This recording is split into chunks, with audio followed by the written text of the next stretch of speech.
और इसमें है डायरेक्ट प्रोपोर्शन भी और इन्वर्स प्रोपोर्शन भी। ठीक है, दो किस्म के होते हैं, डायरेक्ट प्रोपोर्शन और इन्वर्स प्रोपोर्शन। डायरेक्ट प्रोपोर्शन जो है उसकी अगर हम डेफिनेशन पढ़ें तो वो है the relationship between two ratios in which increase और decrease in quantity is called direct proportion. यानी कहते हैं कि टू रेशोज हो, उनमें एक इंक्रीज या डिक्रीज हो, इस कॉल्ड ये डायरेक्ट हो गए। ठीक है, टू रेशोज दोनों। अब अगर हम देखें इन्वर्स प्रोपोर्शन को, the relationship between two ratios in which increase in one quantity causes a proportional decreases in the second quantity and vice versa is called an inverse proportion। ये भी to relationship होता है between two ratios जिसमें increase in one quantity cause a proportional decrease. अगर एक बढ़ रही है तो वो उसकी वजह से दूसरी डिक्रीज हो जाएगी, कम हो जाएगी, और इसी तरह दूसरी अगर बढ़ रही है तो पहली वाली डिक्रीज हो जाएगी। ये है डायरेक्ट और इन्वर्स प्रोपोर्शन, इसी को हमने करना है आज। इसमें एक और भी है कंपाउंड प्रोपोर्शन में। ये द रिलेशनशिप बिटवीन टू और more proportion is known as compound proportion. ठीक है, हम अगर रिलेशनशिप बिटवीन टू और मोर, दो से ज़्यादा के दरमियान में देखते हैं तो वो कंपाउंड प्रोपोर्शन आ जाएगी। एक्सरसाइज 4.1 30 मैन रिपेयर अ रोड इन 56 डेज में।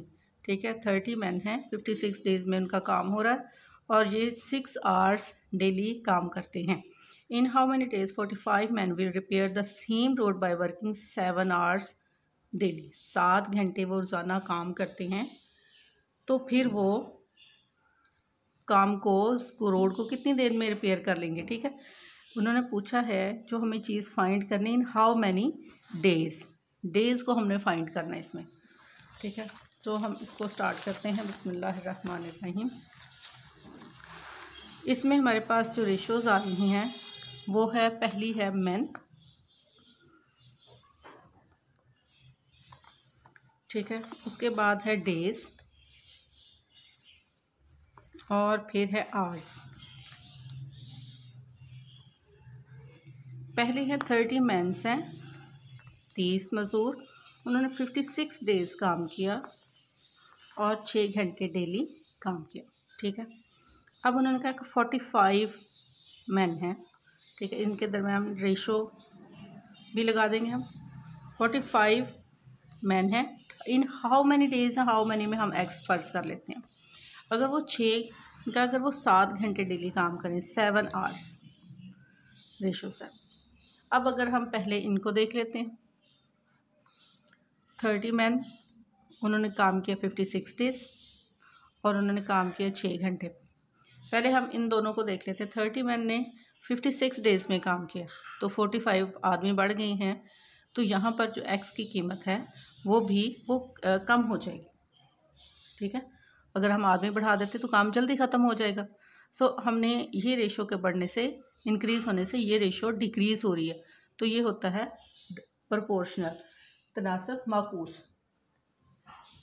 ठीक है, सो अब जो है इसकी अगर हम पीछे देखें तो यही डेफिनेशन है कि एक की इंक्रीज़ होने से दूसरी डिक्रीज़ होती है। ठीक है, ये हो गया हमारे पास इन्वर्स प्रोपोर्शन। इन्वर्स प्रोपोर्शन का एरो आएगा नीचे की तरफ। 56 डेज़ काम किया है, 6 घंटे रोज़ाना काम किया और 56 डेज़ में काम ख़त्म हुआ। फिर अगर हमने 1 घंटा बढ़ा दिया, 7 डेज़, ठीक है, 7 डेज़ काम कर रहे हैं, 7 आवर, रोज़ के 7 घंटे हमने 1 घंटा बढ़ा दिया तो काम हमारा यहाँ पर जल्दी ख़त्म हो जाएगा। ठीक है, यहाँ हमने 1 घंटा बढ़ाया तो काम जल्दी हो गया। एक के बढ़ाने से दूसरी डिक्रीज़ हो रही है, सो ये भी इन्वर्स प्रोपोर्शन। ठीक है, अब जो एरो हेड वाली रकम है वो हमने नीचे कर लेनी है, 30, 45।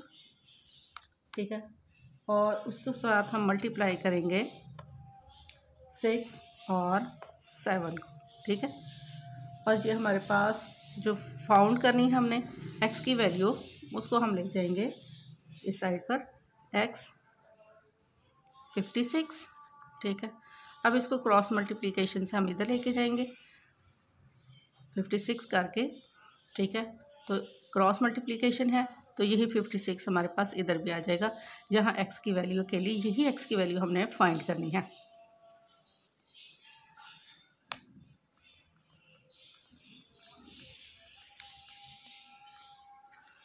ठीक है, अब ये जो है 45 और 30 ये दोनों आपस में कट हो सकते हैं। ठीक है, ये दोनों 5 के टेबल पे 5 9 टाइम्स 5 6 टाइम्स। ठीक है, अब ये दोनों जो है ये 3 के टेबल पे आ जाएंगे।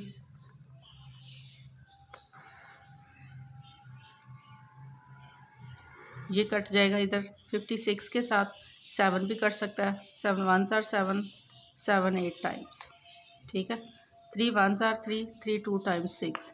अब नीचे वाली सारी रकम दोनों ख़त्म हो गई हैं, ऊपर आ गया हमारे पास 8 मल्टीप्लाई बाय 2 मल्टीप्लाई बाय 2। ये जिसको ऐसे लिख लेते हैं 8 मल्टीप्लाई बाय 2 और मल्टीप्लाई बाय 2। ठीक है, 16 और 16 दो बार 32। सो हमारे पास आ गए यहाँ पर x की वैल्यू निकली 32 डेज़। ठीक है,